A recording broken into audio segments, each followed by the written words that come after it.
Chinnaiah coffee. Chinnaiah కాదు, చిన్నోడు. నేను మీ అక్క కొడుకును. నువ్వెందుకు ఏడుస్తున్నావమ్మా? చిన్నోడా, పెద్దయ్య గురించి అలా మాట్లాడకయ్యా. పెద్ద మనిషా, డబ్బుంటే గుడి కట్టాలి, బడి కట్టాలి. వెళ్ళిన చోటల్లా కనిపించిన దానికల్లా బిడ్డలు నెచ్చుకుంటూ పోరు. ప్రతి ఊళ్ళో చెట్లు నాటించడానికి వాడేమన్నా ఆశో కూడా. గుప్పెడంత ఉల్లిని కోస్తేనే కన్నీళ్ళు వస్తాయి. బారెడంత నా తల్లి మనస్సు కోసాడు. వాడి కన్నీళ్లు కాదు, రక్తం రావాలి, వచ్చేలా చేస్తా. మనల్ని ఇంతగా మోసం చేసిన వాడికి ఆస్తి 3 పిల్లలు. నీకు మాత్రం పేదరికం ఒక్కడే. వద్దు చిన్నయ్య, వద్దు చిన్నయ్య.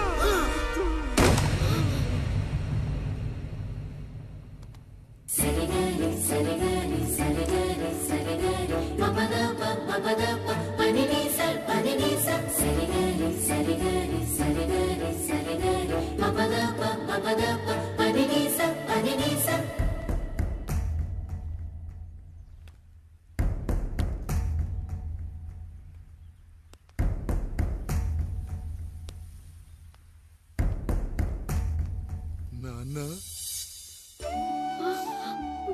నాన్న. బాబుగారు. బాబుగారు కాదు నాన్న, నేను నీ బాబు నాన్న. మీరు మా పెద్దయ్య బిడ్డ కదయ్యా. కష్టపడి రైతు దుక్కి దున్ని కోత కోస్తే విత్తనాల ఫ్యాక్టరీ వాడొచ్చి ఈ పంట నాది అంటే ఒప్పుకుంటావా నాన్న? ఈ భూమి నీది, ఈ పంట నీది. నేను నీ బిడ్డను నాన్న, నీ బిడ్డను. కానీ ఆ రూపం, ఈ ముఖం ఒక్కడే వాడిది నాన్న. కింద బాడీ చూడు, ఇద్దరు ఒకేలా లేవు. నేను నీ బిడ్డను నాన్న. బాబు, నాన్న, బాబు, నాన్న, ఒక్కసారి నన్ను ఎత్తుకో నాన్న.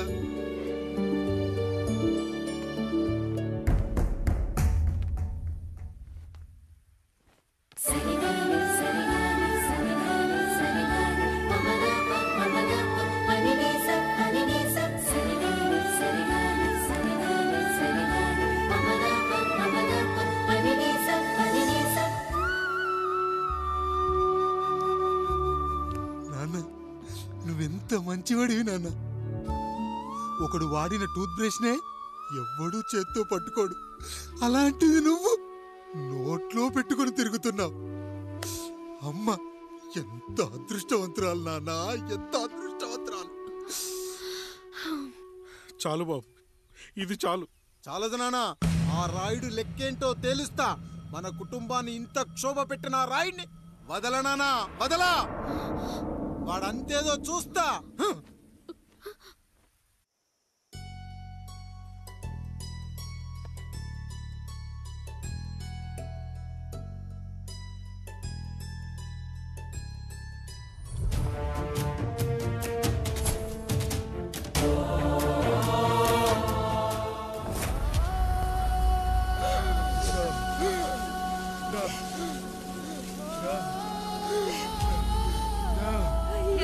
చూడండి అయ్యా, వీళ్ళని చూసాకైనా మీ మనసు కరెక్ట్ లేదా? తాగటానికి నీళ్లు లేక చావు బతుకుల మధ్య కొట్టు బిట్టాడుతున్నారయ్యా.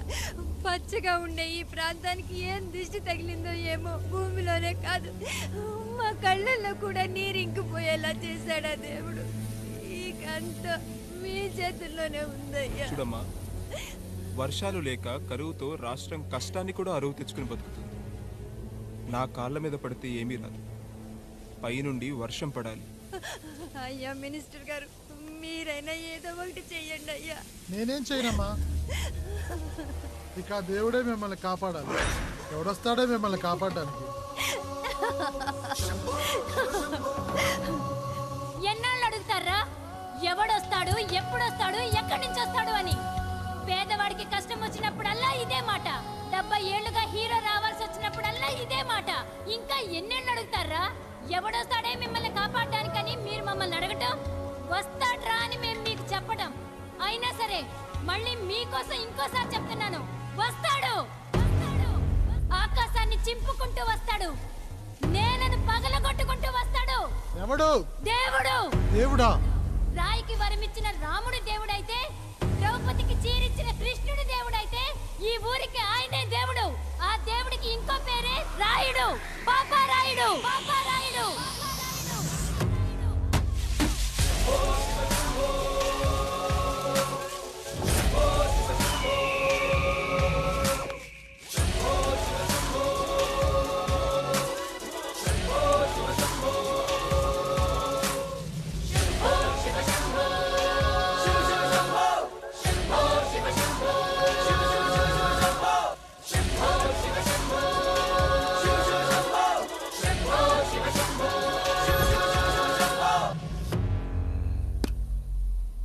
ఏంటి సమస్య? అయ్యా, ఊరికి కరువు వచ్చిందయ్యా. అదిగో ఆ నలుగురు దాహంతో చనిపోతున్నారయ్యా.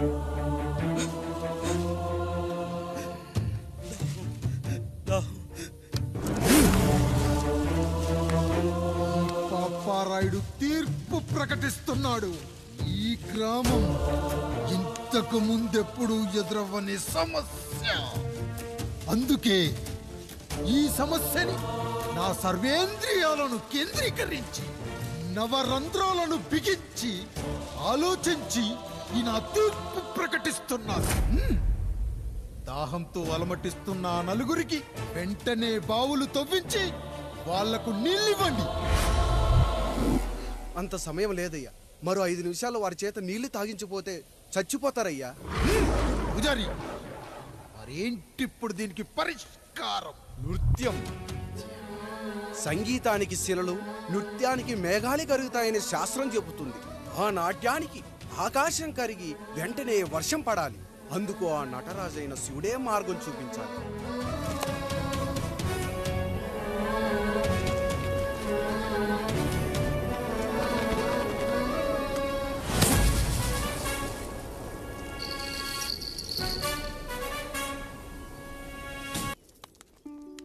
అయ్యా, దేవుడిచ్చిన ప్రసాదం అనుకుని నలుగురిని కన్నాను.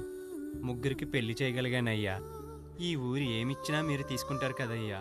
ఇది మిగిలిపోయింది. తమరే ఏదో ఒకటి చెయ్యండి అయ్యా.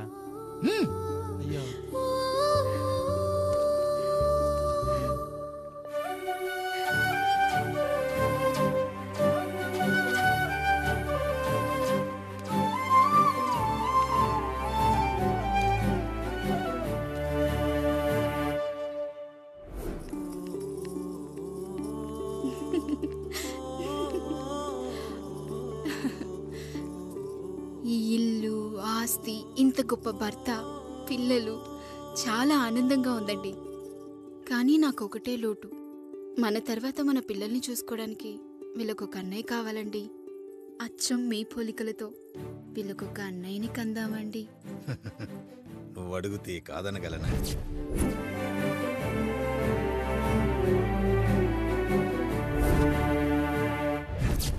నానా, రాయుడెక్కడా? ఇప్పుడే వస్తున్నాను నాన్న.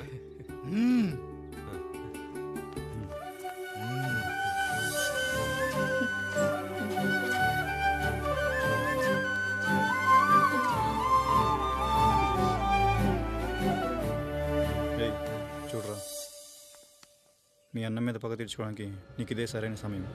పర్లేదంటావా? ఏం పర్వాలేదు. అయ్యా, ఎరా రంగా, ఏం కావాలో అడగరా. నీకంటూ ఏమి ఇవ్వలేదు, నువ్వు ఏమి అడగలేదు. చెప్పరా. మా అన్నకు నాకు పడట్లేదయ్యా. తోడ పుట్టినవాడని చాలా సహించాను. అడ్డమైన దానాలు చేసి ఆస్తి మొత్తం పోగొట్టాడు. ఇప్పుడేం కావాలరా? కొద్దిగా ఈ కత్తి తీసుకొని వాడిని చంపి పెట్టండి అయ్యా.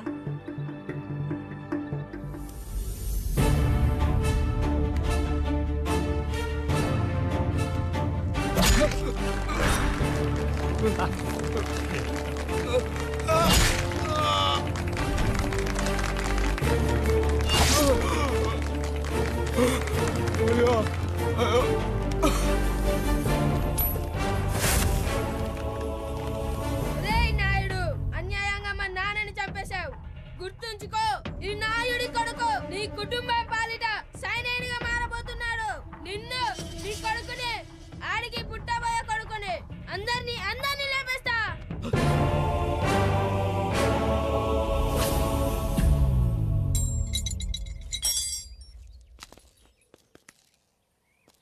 ఏం జరిగింది?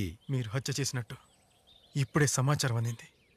తగిన సాక్ష్యాధారాలు పరిశీలించిన పిమ్మట మీకు యావజ్జీవ కారాగార శిక్ష, 2000 రూపాయల జరిమానా విధిస్తూ అరెస్ట్ చేస్తున్నాను. అయ్యగారు నా కోసం చేసిన త్యాగాన్ని హత్య అంటుందా మీ చట్టం?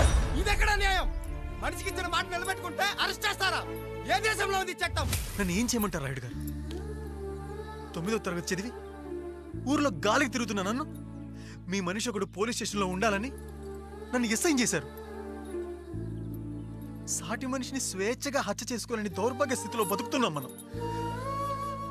మీరు చేసిన ఈ గొప్ప పనిని అర్థం చేసుకునే సంస్కారం, విజ్ఞత, విజ్ఞానం మాకు లేవు సార్, మాకు లేవు.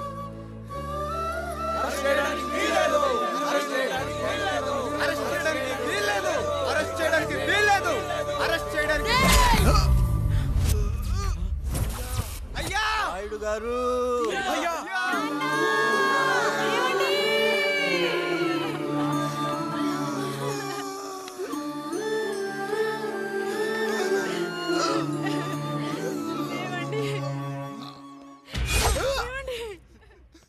నొప్పిగా ఉందిరా.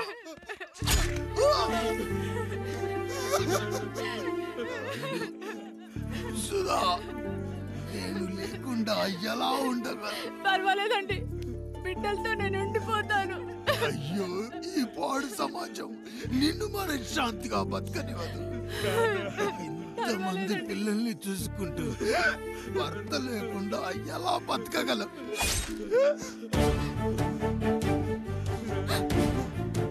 వద్దండి.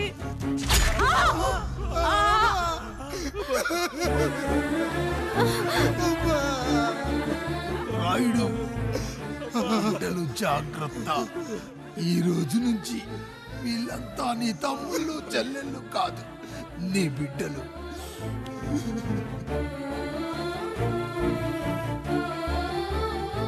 ఎక్కడికి వెళ్ళనురా. నీ కష్టం వస్తే ఒక్కసారి నాన్న అని పిలవరా. ఆ సమాధిలోంచి అయినా లేచొస్తా.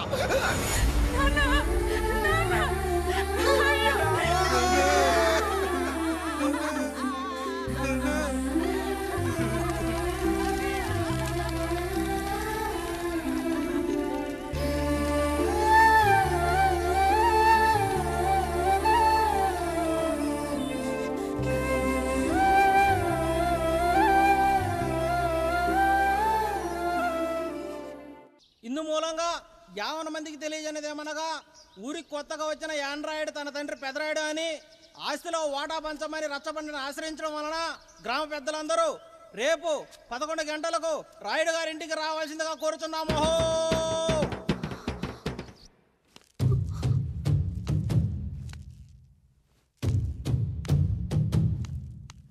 ఎందుకొచ్చారు? తన తాత పాపారాయుడు గారు ఆస్తి తనకు కూడా కావాలంటూ పంచాయతీలో ఫిర్యాదు చేశాడయ్యా.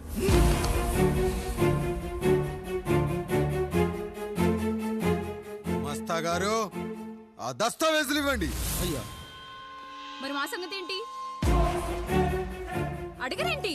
అవునన్నయ్య, ఈరోజు మీ పన్మేష్ కొడుకొచ్చాడు, రేపు ఆ పాలదం కూతురు వస్తుంది.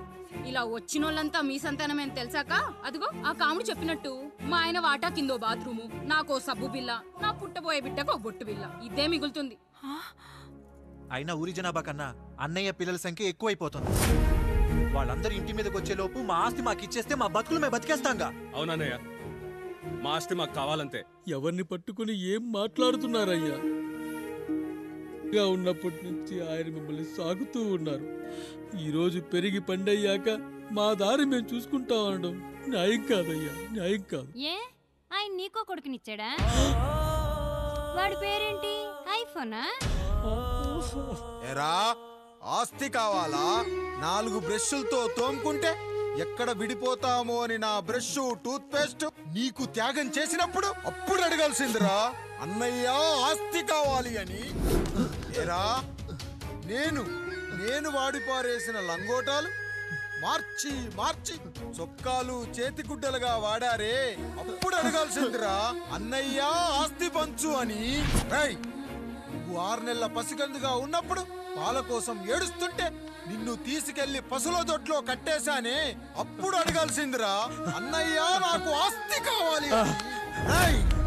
మా తండ్రి గారు పాపారాయుడు పోలికలు నాకు, నా పోలికలు ఆండ్రాయిడ్కి. అసలు మా కుటుంబంలో ఏ పోలికలు లేని మీకు ఎందుకు ఇవ్వాలరా ఆస్తి? ఆస్తి లేదు, గీస్తి లేదు. Get out, get out, get out, get out, get out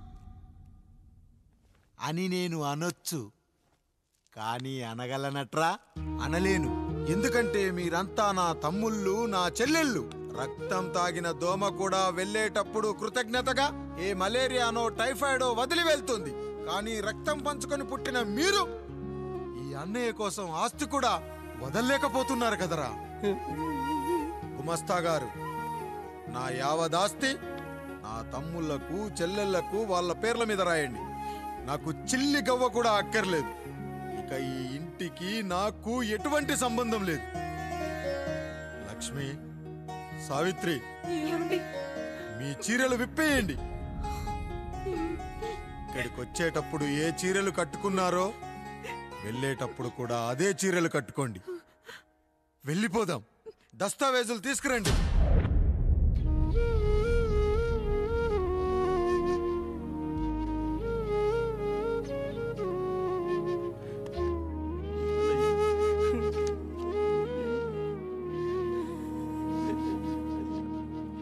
ఇక ఈ ఇంట్లో నా పేరు వినపడితే నా తమ్ముళ్ళు, చెల్లెళ్ళు బాధపడతారయ్యా.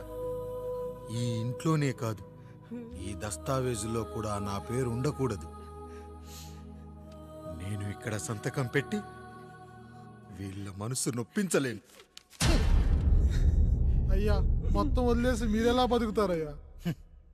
ఎండకు నీడలా, వర్షానికి గొడుగులా నన్ను ఇన్నాళ్ళు కాపాడింది. కష్టాల్లో, సుఖాల్లో నాకు తోడుగా నిలిచింది. నా నిజమైన ఆస్తిని, కుటుంబ గౌరవాన్ని కాపాడింది. ఇదేరా నా ఆస్తి, అంతస్తు. ఇదే మా నాన్నగారిచ్చిన లంగోట. బంగారం లాంటి తమ్ముళ్ళే లేనప్పుడు నాకు మాత్రం ఈ బట్టలెందుకురా? వెతికిన దొరక ఏవండి, పప్పులో మీ చెవట పడుతుందండి. ఇడ్లీలో 2 చెంచాల ఉప్పు తగ్గించు లక్ష్మి.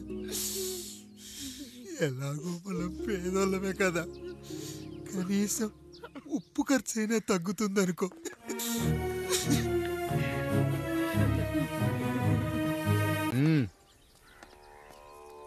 నమస్కారం అయ్యా.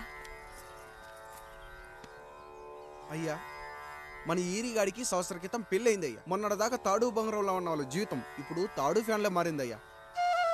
తన భర్తకి తల్లిదండ్రులు ఎక్కువయ్యారయ్యా. కట్టుకున్న భార్యకి చీర కొనడం కంటే అమ్మా నాన్నలకు మాత్రం మందులు కొనటమే తన సంతోషం. పొద్దున లేచిన దగ్గర నుంచి తల్లిదండ్రుల పనులు, పెళ్ళ ముద్దు ముచ్చట తీర్చట్లేదని తల్లిదండ్రులను వృద్ధాశ్రమంలో చేరిస్తే తను తన భర్త సంతోషంగా ఉంటామని వీరిగాడి భార్య సావిత్రి రచ్చబండి ఫిర్యాదు చేసిందయ్యా. చూడమ్మా, ప్రతి స్త్రీ జీవితం 3 ఆకులతో ముడిపడి ఉంటుంది. పెళ్లిల్లో మావిడాకులు, శోభనం గదిలో తమలపాకులు, ఆ తర్వాత భర్తతో విడాకులు. మావిడాకులు గుమ్మానికి కట్టొచ్చు, తమలపాకులతో కిల్లీలు కట్టొచ్చు, కానీ విడాకులతో కాపురాలను కట్టలేమమ్మా, కట్టలేం. నన్నేం చేయమంటారు? నాకంటూ కోరికలుండవా? భర్తతో సరదాగా ఒక్కదాన్నే గొడవ పడాలని, ఆయన కష్టపడి అలిసొస్తే పక్కింటి వాళ్ళ కబుర్లన్నీ చెప్పాలని, వచ్చిన జీతం మొత్తం చేతికిచ్చాక నేనే 10ో 12కో చేతిలో పెడితే ఆయన కళ్ళల్లో ఆనందం చూడాలని నాకనిపించదా? ఎంతసేపు అమ్మా నాన్న అంటూ వాళ్ళ కొంగు పట్టుకుని తిరగడమే తప్ప నా పైట పట్టుకుని తిరిగిందే లేదు. నాకు విడాకులొద్దు, నా భర్త నాకు కావాలి. ఎరా, నీ భార్య చెప్పింది విన్నావుగా, ఏమంటావు? అయ్యా, మీరు నా వైపు కూడా ఆలోచించండి అయ్యా. 9 నెలలు నా తల్లి కష్టపడి కనీ పెంచితే 20 ఏళ్ళు నా తండ్రి నన్ను పోషించాడు. నిన్నగాక మొన్న వచ్చింది. ఇది మమ్మల్ని విడదీయాలంటే ఎలాగయ్యా? నాకు నా పిల్లం కంటే నా తల్లిదండ్రులు ఎక్కువయ్యా. మరి పెళ్ళెందుకు చేసుకున్నావురా? పక్కూళ్ళో పనికెళ్తుంటే అక్కడ మెస్ భోజనం పడట్లేదయ్యా. ఇల్లామంటే పని మనిషి అనుకుంటున్నావారా? అసలేమనుకుంటున్నావురా? ఆడదంటే నీకంటే చిన్నదవుతే చెల్లవుతుంది, పెద్దదైతే అక్క అవుతుంది, పెళ్లి చేసుకుంటే భార్య అవుతుంది, ఆ తరువాత తల్లి అవుతుంది. మగాడేముందిరా, ఆఫ్టర్ ఆల్ తండ్రి అవగలడు. మగాడు పురుషుడు అని పలకాలంటే పెద్ద కష్టమేమీ లేదు. కానీ స్త్రీ అని పలకాలంటే నోట్లో కండరాలు, నాలుక, అష్టవంకరలు తిరిగి కష్టపడాలరా. స్త్రీ జీవితం కూడా అంతే. మన దేశంలో స్త్రీని గౌరవించడం తరతరాలుగా వస్తున్న సాంప్రదాయం. ఆ సాంప్రదాయం ఎంత గొప్పదంటే జంతువుల్ని కూడా పిల్లి పిల్ల, కుక్క పిల్ల, పంది పిల్ల అంటాం గాని కుక్క పిల్లోడు, పిల్లి పిల్లోడు, పంది పిల్లోడు అని అనమురా. అంత గొప్పదిరా మన సాంప్రదాయం. మీరు ఎన్నైనా చెప్పండి, దాన్ని ఏలుకోవటం నా వల్ల కాదయ్యా. రేయ్, కడుపులో బిడ్డ ఆడపిల్ల అని తెలిసి ఉంచాలా ఊడ్చాలా అని ఆలోచిస్తుంటే పుడతామో చస్తామో తెలియని పరిస్థితుల్లో ఎలాగోలా పుట్టేసి పెరిగేసి ఎదిగేస్తున్న టైంలో తను పుట్టింది తన కోసం కాదు, ఎక్కడో పుట్టిన ఏదో కోసం అన్న విషయం తెలిసాక అమ్మ నాన్న కలిసి 1 కిలో లడ్డూలు, 1 కిలో చెగోడీలు పెట్టి దున్నపోతు లాంటి ఓ పెళ్లి కొడుకును తీసుకొచ్చి తల దించుకొని పెళ్లిలో కళ్ళు దించుకొని శోభన గదిలో పడుకుంటే గుండెల మీద తాలి బరువు, శరీరం మీద వాడి బరువు మోసి మోసి వాడు వేసిన విత్తనాన్ని 9 నెలలు మోసి మోసి ఓ పండంటు బిడ్డకు జన్మనిచ్చి ప్రతిరోజు కోడి కంటే ముందే నిద్రలేచి నుదిటిన బొట్టు పెట్టి, వాకిట్లో ముగ్గు పెట్టి, స్టవ్ మీద గిన్నె పెట్టి, అందులో పాలు మరగబెట్టి, కాఫీ పొడి టీ పొడి కలిపి పెట్టి, పిల్లల నోటికి తిండి పెట్టి, వాళ్ళను బడికి ఎల్లగొట్టి, నిన్ను ఆఫీస్ కు తరిమి కొట్టి, ఒక చేత రిమోట్ మరో చేత కత్తిపీట పట్టుకొని ఛానల్స్ మార్చి మార్చి కూరగాయలు తరిగి తరిగి 11 గంటలకు మా ఊరి వంట, 12 గంటలకు స్టార్ మహిళ చూస్తూ వీటి మధ్యలో వంట చేస్తూ కూరెక్కడ మాడిపోతుందో అన్న టెన్షన్ లో బ్రేక్ మధ్యలో అత్తగారికి అన్నం పెట్టి ఉద్దమందారం, ఆడదే ఆధారం, మనసు మమత, గోకులంలో సీత, స్వాతి చినుకులు అంటూ పగలు రాత్రి తేడా లేకుండా సీరియల్లో సమస్యల్ని తన సమస్యలుగా భావించి బరువెక్కిన గుండెతో అలిసొచ్చిన భర్తకు గుప్పెడంత మాడిపోయిన ఉప్మా పెట్టి అప్పుడు తిని పడుకుంటుందిరా. అదిరా ఆడదంటే. అలాంటి నీ భార్యను వదిలేస్తానంటావా? Bloody pole!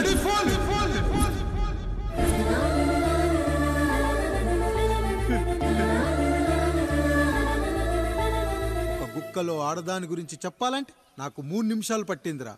3 ముళ్ళేసిన నీకు ఆడదాని గురించి తెలియాలంటే ఎన్ని జన్మలెత్తాలరా.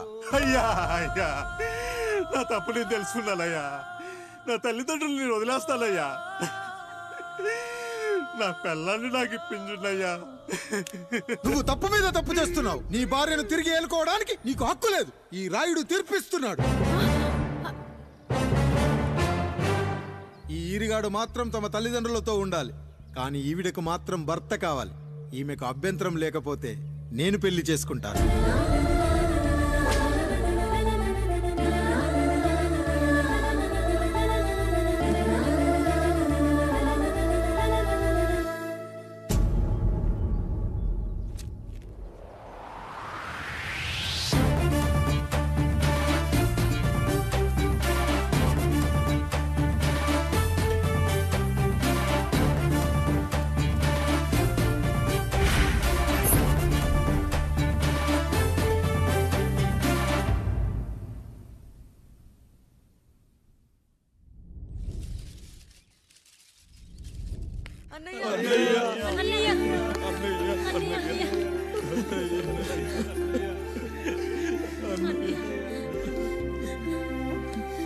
రాత్రి చాలా భయం వేసిందనయ్యా.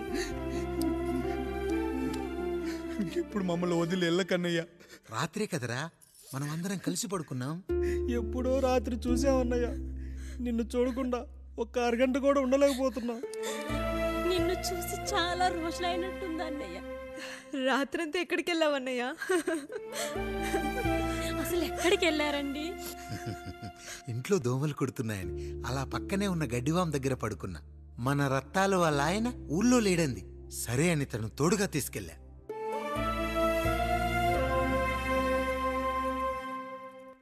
మీ సావుకటే మీ కుటుంబాన్ని నుంచి మిమ్మల్ని విడదీయాలయ్యా. అప్పటి వరకు మేము కళ్ళు తెరిస్తే మా కళ్ళ ముందు ఉండాలి, కళ్ళు మూస్తే మా కళ్ళలో ఉండాలయ్యా. నమస్కారం రాయుడు గారు.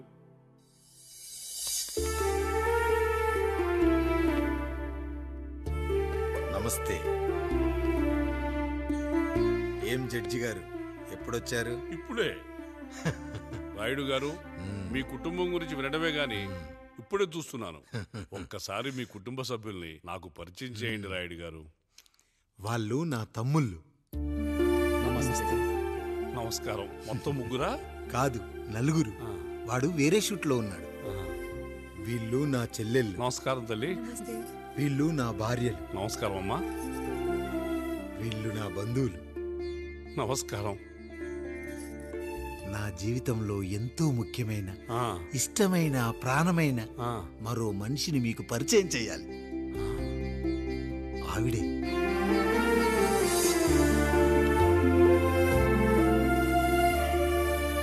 నమస్తే తల్లి. ఆవిడ మా పని మనిషి. తను వాళ్ళ అమ్మాయి, నాకు కూతురు లాంటిదే.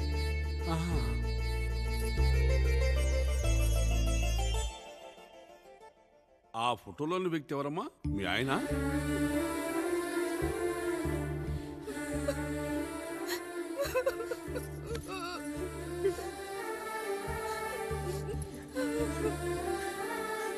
చనిపోయారా?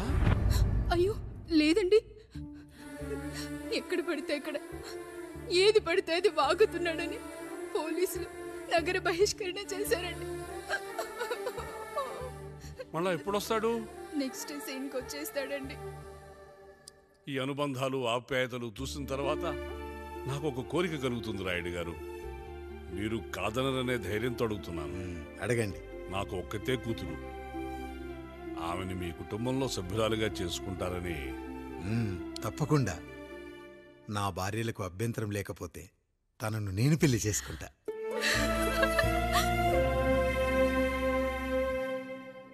అయ్యో, మీరు పొరపాటుగా అర్థం చేసుకున్నారు. మీ పెద్ద తమ్ముడికి ఇచ్చి చేస్తారని.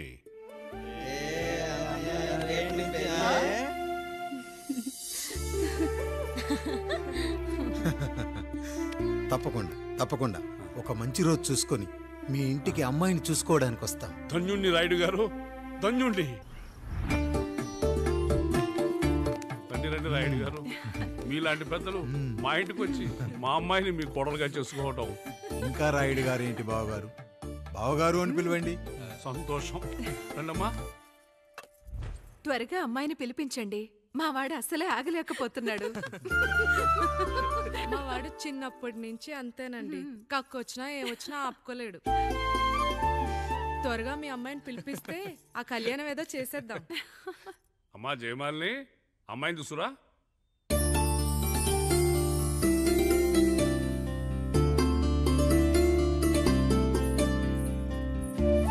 కూర్చోమ్మా. నువ్వు కూడా అబ్బాయిని చూడమ్మా.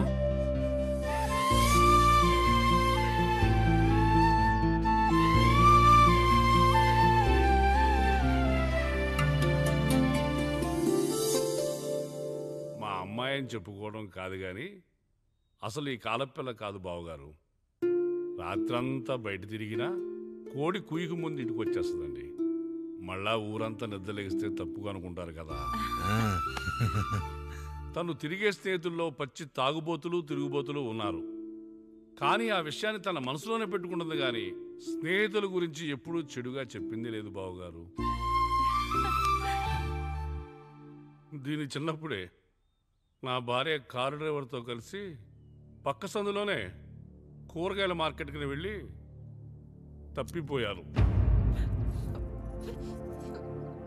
అప్పటి నుంచి ఎంత వెతికించినా మా డ్రైవరు కనపడలేదు, నా భార్య దొరకలేదు.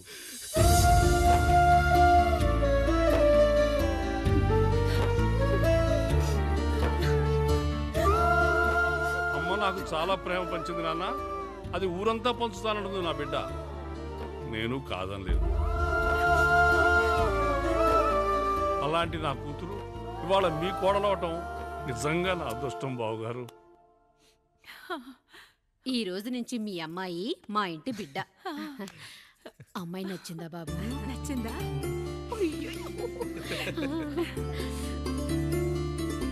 వాడికేం తెలుసు అన్నయ్య గారు, చిన్న పిల్లాడు. ఇప్పటికీ ఆకుని చెవులో పువ్వుని నోట్లో పెట్టుకొని తిరుగుతూ ఉంటాడు.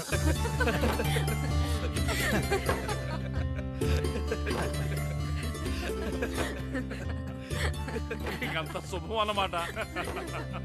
ఇక తాంబూలవి మార్చుకుందాం. ఒక నిమిషం ఆగి, నేను చెప్పేది ఒకసారి నా మాట ఒక్క క్షణం కూడా ఉండను. ప్లీజ్. అమ్మా శారదా, పెద్దవాళ్ళు వచ్చారమ్మా, మనల్ని చూస్తున్నారు. అమ్మాయికి పెళ్లి చూపులమ్మా. ఈ టైంలో నువ్వు ఇలా అలర్ట్ చేస్తే దాని జీవితం నాశనం అవుతుంది తల్లి. లోపలికి వెళ్ళు, తర్వాత మాట్లాడదాం. ఇక్కడ మీ కోడలు కాపురం కాలిపోతుంటే మీరు ఆ మంటల్లో మీ కూతురు పెళ్లికి కాఫీలు పెట్టిస్తున్నారా? ఈ ఇంట్లో నేను ఇంకొక క్షణం కూడా ఉండను. ఒక్క నిమిషం తల్లి, అసలేం జరిగిందో నాకు చెప్పమ్మా. ఈయన మంచోడని 6 నెలల క్రితం నాకు పెళ్లి చేశారు. మొదట్లో బాగానే ఉన్నాడు. ఆ తర్వాత ఒక రోజు మందు కొట్టాడు. పోనీ తాగింది దిగాక మంచోడుగా ఉంటాడు అనుకుంటే ఈ మధ్య చెడు తిరుగుళ్ళు తిరుగుతున్నాడు. ఊరవతల చిన్నిళ్ళు కూడా పెట్టేశాడు. మీరే చెప్పండి రాయుడు గారు, ఈ ఇంట్లో నేను ఉండాలా, వెళ్ళిపోవాలా, ఈయన్ని వదిలేయాలా, అక్కర్లేదా? ఎస్, వదిలేయాలమ్మా. వదిలేయాల్సింది నీ భర్తను కాదు, అతనిలోని లోపాలు. ఆశ్చర్యపోతున్నావు కదూ? ఒక మగాడి బాధ సాటి మగాడిగా నేను చెప్తానమ్మా. ఆడదాని ప్రేమ వెలిగించిన అగరొత్తి లాంటిది. ఒకడు వెలిగించగానే కొన్ని గంటల్లో బూడిదైపోతుంది. కానీ మగాడి ప్రేమ దీపం లాంటిది. తాను కాలుతూ కూడా నలుగురిని వెలిగించుకుంటాడు. ఆ వెలుగులో ఆనందాన్ని వెతుక్కుంటాడు. చూడమ్మా శారద, నువ్వు కాకిలోని నలుపును చూస్తున్నావు, నేను దాని రెట్టలో తెలుపును చూస్తున్నాను. మొగడు మందు కొట్టొస్తే నిన్ను కొట్టలేదని సంతోషపడాలి గాని బాధపడకూడదమ్మా. ఇక చిన్నిల్లు సంగతి అంటావా? రుచిగా ఉందని లొట్టలేసుకుంటూ సగం తిన్న బిర్యానీలో కుక్క మూతి పెట్టిందని తెలిసాక దాన్ని పారేసుకుని ఆకలిని చంపుకోవడం కంటే నాకింది మనింటి కుక్కే కదా అని దాని మూతిపళ్ళు రాలగొట్టి ఇంట్లో కట్టేయాలి. నీ భర్త కూడా అలాంటి కుక్కలాంటి వాడేనమ్మా.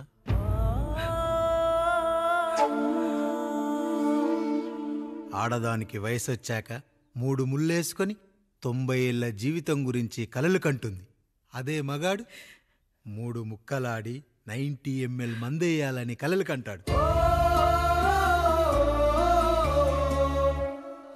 హౌస్లోనికి హౌస్ కీపింగ్కి తేడా తెలియని అమాయకపు జాతమ్మా మా మగజాతి. పండగ పూట తినే పాయసం రుచి గురించి మీకు తెలిసి ఉండొచ్చు. కానీ గర్లం కంటే చేదుగా ఉన్న బ్రాందీని కక్కలేక మింగలేక తాగే ఆ బాధ ఒక్క మగాళ్లకు మాత్రమే తెలుస్తుంది. కష్టాల్లో ఓదార్చిన మందును సుఖాల్లో మర్చిపోకూడదని తాగడమే కాని మాకు మాత్రం తాగాలని ఆశుంటుందా తల్లి?